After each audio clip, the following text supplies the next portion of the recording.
Nama aktor Reval Hadi belakangan sedang mendapat sorotan dari warganet.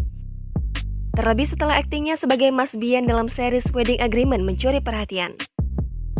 Dikutip dari Kui Entertainment pada Selasa 3 Mei 2022, terungkap keluarga khawatir dirinya jadi artis. Tak sedikit anggota keluarga yang menjelaskan sisi negatif dari pekerjaan di dunia hiburan tanah air. Kendati demikian, Reval Hadi membantah kabar yang mengatakan keluarganya tak merestui.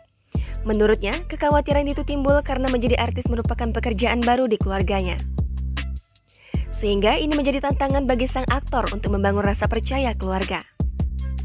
Lantas, Reval Hadi tak menyangka series Wedding Agreement bisa meledak dan jadi favorit publik. Dikarenakan series tersebut merupakan perpanjangan dari film dengan judul yang sama. Namun memang lewat series jalan cerita dibuat lebih dalam dan detail.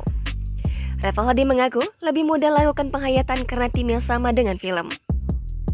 Meledaknya series Wedding Agreement kemudian dibandingkan dengan cerita Layangan Putus. Ia menerangkan tak mendapatkan tuntutan dari sutradara agar series ini mendapat atensi publik. Selain itu, antara series Layangan Putus dengan Wedding Agreement memiliki cerita yang beda. Reval Hadi menerangkan seriesnya berkisah tentang laki-laki yang dijodohkan oleh keluarga.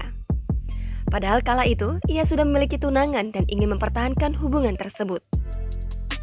Tak sampai di situ, akting Reval Hadi dan Indah Permatasari juga dinilai memiliki chemistry yang kuat.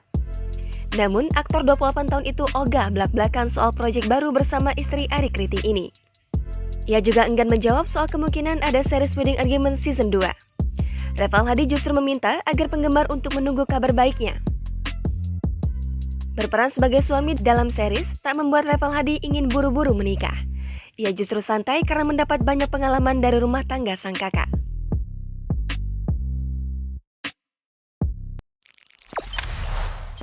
Jangan lupa subscribe, share, komen, dan like ya!